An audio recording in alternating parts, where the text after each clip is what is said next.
All right, grab a seat. Look, as a senior engineer, I've watched countless junior colleagues stare at their monitors in absolute despair as their Ansys Fluent simulation blows up for the 5th time in a row. Believe me, I know it's incredibly frustrating. But here's the hard truth. Crashing simulations usually don't stem from bad luck or some glitch in the software. They stem from ignoring underlying numerical realities. So, today in this explainer, we're going to walk through a methodical rescue mission for your models. We're going to break down exactly why divergence happens and, more importantly, how to strictly engineer your convergence. I want to hook you immediately with this quote, because we absolutely need to attack the biggest CFD myth out there right now. Relying solely on dropping residuals is a total trap. I see it all the time. Engineers run a calculation, watch the residuals drop by 3 orders of magnitude, and celebrate a quote-unquote converged solution. But if you aren't actually checking the physics, like your mass and energy balances, those low residuals, they're just lying to you. Section 1. The divergence trap. Okay, we need to completely redefine what a solved model actually is. Divergence isn't just an error code, it's also when the solver confidently hands you a physically impossible answer. A flattened residual plot means absolutely nothing if your total heat transfer rate shows a massive imbalance.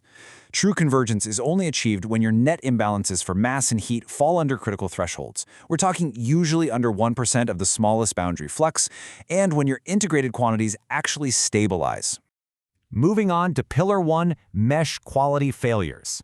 Everything you do in CFD sits squarely on top of your mesh. If the foundation is cracked, the whole numerical house comes down. So ask yourself, why is your AMG solver diverging at step 1 or maybe step 5? Well, the problem isn't your complex turbulent flow. It's almost always catastrophic cell quality, mathematically destabilizing your solution way before the physics even get a chance to develop.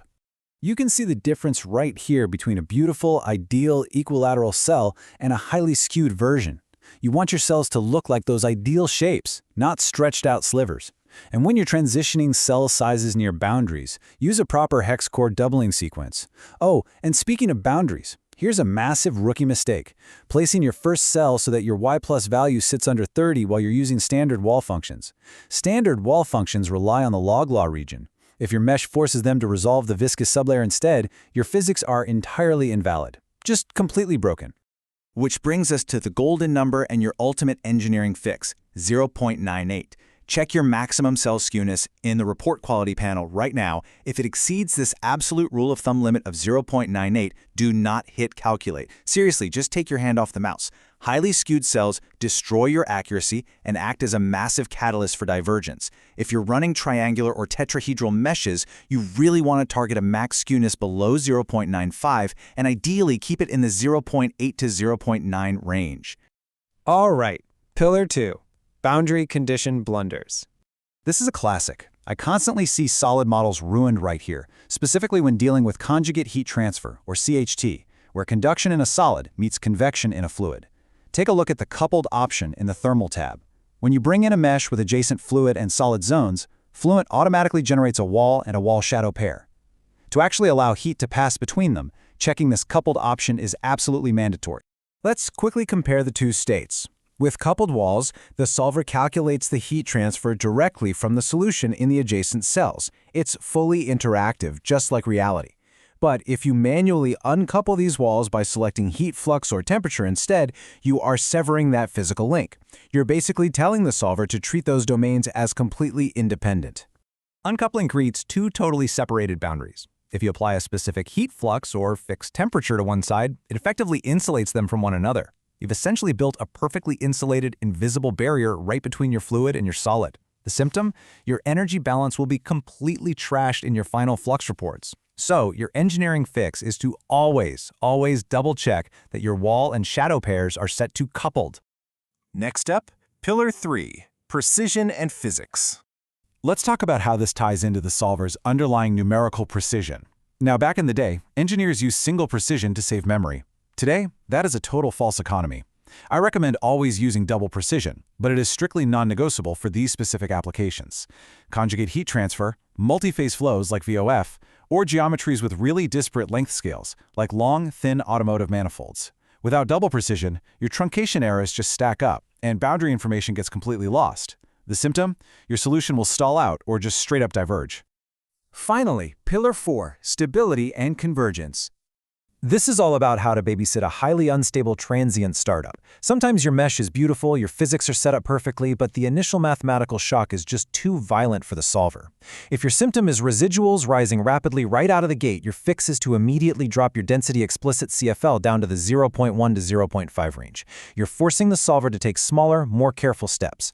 If you're using the pressure-based solver, drop your momentum under relaxation to 0.2, and for steady-state VOF, set that under relaxation somewhere between 0.2 and 0.5.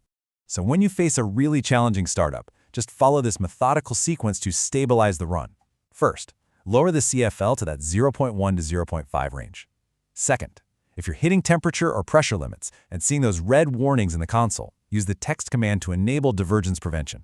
This automatically freezes the limits in locally diverging cells while under-relaxing the rest of the domain. Third, if your mesh has some unavoidable skewed regions, drop the explicit relaxation factor down to 0.25. And fourth, just wait. Wait until the transient settles and your net flux imbalance stabilizes before you start slowly ramping the CFL back up. Let's wrap this up. The pre-flight technical checklist. I want you to conceptually tape this rapid-fire review right to your monitor. Do not hit that calculate button until you've verified these exact parameters. Let's transition from blind guessing to methodical engineering. Check your mesh quality. Max cell skewness must be strictly less than 0.98, and verify your Y+ isn't under 30 with standard wall functions. Ensure double precision is enabled. Confirm your wall and wall shadow pairs are actually set to coupled. If the flow is unstable, drop that startup CFL down to 0.1, and most importantly, set up your flux reports to track the net heat and mass imbalance. Engineering is not about crossing your fingers, hitting compute, and just hoping the residuals drop. It's about controlling the mathematics. The next time your solution diverges, use these tools to diagnose exactly why. Don't just tweak a random setting, restart the calculation, and hope for a different result. So, pull up your current model right now. Look at your setup. What is the very first parameter you're going to check?